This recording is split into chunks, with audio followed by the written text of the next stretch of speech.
Welcome back the Bihar news. चलिए देखते हैं बिहार की 15 फटाफट बड़ी खबरों को। इससे पहले आप बिहार के किस जिले, किस शहर और किस गांव से देख रहे हैं हमें कमेंट बॉक्स में जरूर बताएं। साथ ही बिहार की डेली खबरों से अपडेट रहने के लिए हमारे चैनल को सब्सक्राइब कर बेल आइकन को दबाना न भूलें।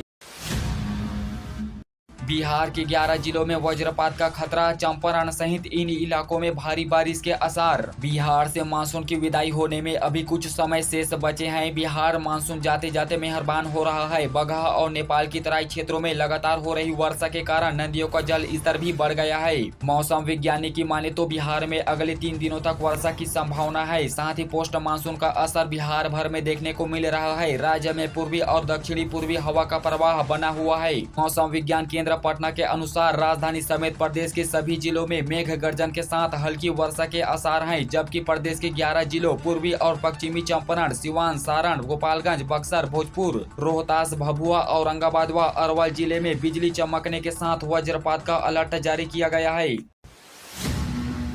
चंपारण के कई गांव बाढ़ की चपेट में, गंडक का लगातार बढ़ रहा जल स्तर, प्रशासन हुआ अलर्ट। वाल्मीकि नगर बराज से छोड़े गए पानी से गंडक के तटवर्तीय क्षेत्रों में बाढ़ ने दस्तक दे दी है। पूर्वी चंपारण जिले के अरेराज, संग्रामपुर व केसरिया के कई इलाकों में पानी फैलने लगा है। टीएमसी सर्त कपिल अशोक ने 5 अंचलों के अधिकारियों को अलर्ट किया है। गोविंदगंज के नवादा व चितवारपुर के लगभग आधा दर्जन गाँवों के घरों में पानी घुसने लगा है। लोग बच्चों व मवेशियों के साथ बांध पर शरण लेने लगे हैं। वहीं कुछ लोग पलायन की तैयारी में जुट गए हैं। नीतीश सरकार के जल जीवन हरियाली का दिखा असर, जाने बिहार में कहां और कितना ऊपर आया भूजल का स्तर। नीतीश कुमार सरकार की महत्वाकांक्षी योजना जल जीवन हरियाली का असर दिखने लगा है। बिहार में भूजल के स्तर में वृद्धि हुई है। साथ ही राज्य में 5826 में 20 फुट और 1588 पंचायतों में 30 फुट पर भूजल स्तर मिलने लगा है। इसके अलावा पीएचडी का मानना है कि आगामी गर्मी में भूजल का स्तर कहीं नहीं गिरेगा और लोगों को पानी के लिए परेशानी नहीं होगी। आज से 16 अक्टूबर तक रद्द रहेगी 15 जोड़ी पैसेंजर व एक्सप्रेस यात्रा से पहले जान ले जरूरी बातें। मुजफ्फरपुर जंक्शन पर 9 से 13 अक्टूबर तक प्री नन इंटरलॉकिंग एवं 14 से 16 अक्टूबर तक नन इंटरलॉकिंग का कार्य चलेगा। इसको लेकर मुजफ्फरपुर स्टेशन से खुलने व गुजरने वाली 14 एक्सप्रेस व 16 पैसेंजर ट्रेनों को रद्द कर दिया है। इसके अलावा बड़ी संख्या में ट्रेनों के रूट को भी बदल दिया गया है। बता दें कि मुजफ्फरपुर जंक्शन के आउटर में हाल ही में बने 4 स्टम्पिंग लाइन को चालू करने व प्लेटफार्म एक ही लाइन से पॉइंट हटाने से 16 अक्टूबर तक नन इंटरलॉकिंग का कार्य चलेगा। लालू यादव लगातार 12वीं आरजेडी के राष्ट्रीय अध्यक्ष बने, बैठक के बाद हुआ जमकर हो हंगामा। लालू यादव लगातार 12वीं बार निर्विरोध आरजेडी के राष्ट्रीय अध्यक्ष बने। लालू यादव के अलावे किसी और ने उसके खिलाफ नामांकन दायर नहीं किया था, जिस वजह से वे राष्ट्रीय जनता दल के निर्विरोध राष्ट्रीय अध्यक्ष बने। बता दें कि कल देश की राजधानी दिल्ली में राजद का राष्ट्रीय सम्मेलन हो रहा था। साथ ही वही आज सोमवार को ताल कटोरा स्टेडियम में पार्टी का खुला अधिवेशन आयोजन किया जाएगा। कोर्ट से पहले जनता की अदालत में ईबीसी आरक्षण का सच बताएगा जदयू। पटना हाईकोर्ट के फैसले के बाद नगर निकाय चुनाव पर आरक्षण के मसले पर लग गए ब्रेक के बाद सरकार ने सुप्रीम कोर्ट जाने का फैसला तो कर लिया है, पर कोर्ट जाने के पहले जनता की अदालत में जदयू इस प्रकार प्रकरण का सच सामने रखेगा। इस क्रम में सभी प्रखंडों पर 13 अक्टूबर को भाजपा पर निशाना साधते हुए पोल खोल रैली का आयोजन होना है। बेजिंग जहाज से कटकर 45 भैंसों और 2 आदमी की मौत, रक्त से लाल हुई भागलपुर में गंगा की धारा। बिहार के भागलपुर के बड़ी खंजरपुर स्थित मठ घाट में रविवार को 60 मवेशियों के साथ 8 चरवाहों को ड्रेजिंग जहाज ने खींच लिया। गंगा में चल रही ड्रेजिंग मशीन में मवेशी फंस गए और इसके पंखों की चपेट में आकर कट गए। आपको बता दें कि 40-42 भैंस के कटकर मर जाने की सूचना मिली है। किसी तरह जान बचाकर 6 चरवाहे बाहर निकल गए, लेकिन 2 लोग लापता है। एसडीआरएफ की टीम दोनों लोगों को तलाश रही है। उनके जहाज से कट जाने की आशंका है। नगर निकाय चुनाव को लेकर सुशील मोदी का सीएम नीतीश कुमार पर हमला, अति पिछड़ों का किया अपमान। भारतीय जनता पार्टी के राज्यसभा सदस्य सुशील मोदी ने रविवार को मुख्यमंत्री नीतीश कुमार की कार्यप्रणाली पर सवाल खड़े किए। उन्होंने कहा कि नगर निकाय चुनाव में अति पिछड़ों के बजाय नीतीश कुमार के माय समीकरण पर भरोसा करने पर कटाक्ष किया। साथ ही कहा कि नीतीश को अब मुस्लिम और यादव समाज पर भरोसा बढ़ गया है। इसके अलावा उन्होंने कहा कि अति पिछड़ों को अपमानित करने वाले नीतीश कुमार को इस्तीफा देना चाहिए। बिहार बोर्ड ने बढ़ाई इंटर और मैट्रिक परीक्षा फॉर्म भरने की तारीख, रजिस्ट्रेशन में भी करा सकते हैं सुधार। बिहार विद्यालय परीक्षा समिति यानी बिहार बोर्ड ने वर्ष 2023 की इंटर और मैट्रिक का परीक्षा फॉर्म भरने की आखिरी तारीख को आगे बढ़ा दिया है। इसका फायदा छात्र छात्राओं को मिलेगा। दरअसल कोरोना काल में भी समय पर परीक्षा लेकर और समय पर रिजल्ट जारी कर बिहार बोर्ड ने जो कीर्तिमान बनाया है, उसके बाद कई दूसरे राज्यों के छात्र भी बिहार में परीक्षा लेने आ रहे हैं।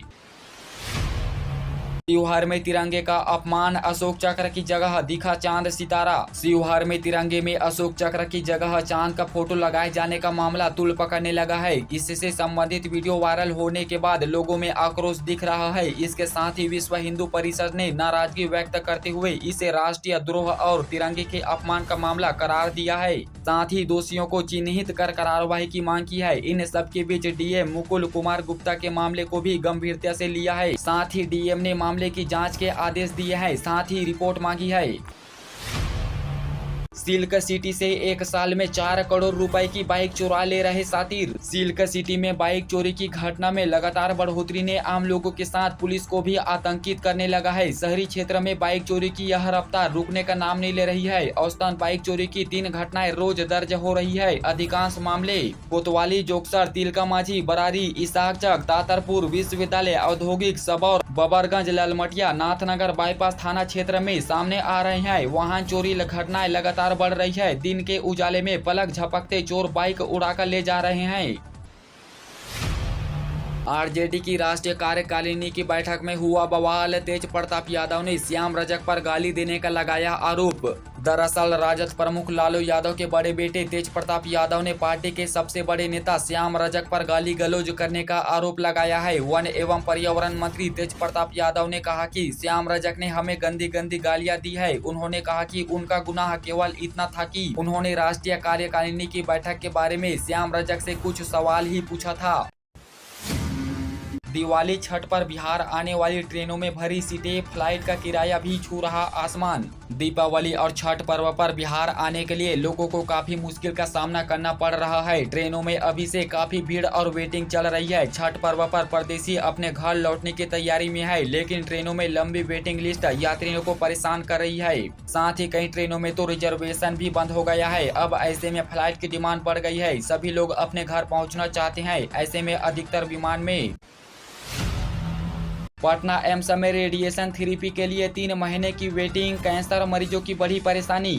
रेडिएशन थेरेपी के लिए इतनी लंबी तारीख दे दी जाती है कि उनकी जिंदगी खतरे में दिखने लगती है। थेरेपी के लिए यहां 2 से 3 महीने तक मरीजों को इंतजार करना पड़ रहा है। यहां के कैंसर रोग विभाग में इलाज कराने आ रहे मरीजों को रेडिएशन थेरेपी के लिए इतनी लंबी तारीख दे दी जाती है कि उनकी जिंदगी खतरे में दिखने लगती है। थेरेपी के लिए यहाँ 2 से 3 महीने तक मरीजों को इंतजार करना पड़ रहा है। यहाँ के कैंसर रोग विभाग में इलाज कराने आ रहे मरीजों को दी जाने वाली तारीख की रिपोर्ट के बाद इस मामले का खुलासा हुआ है।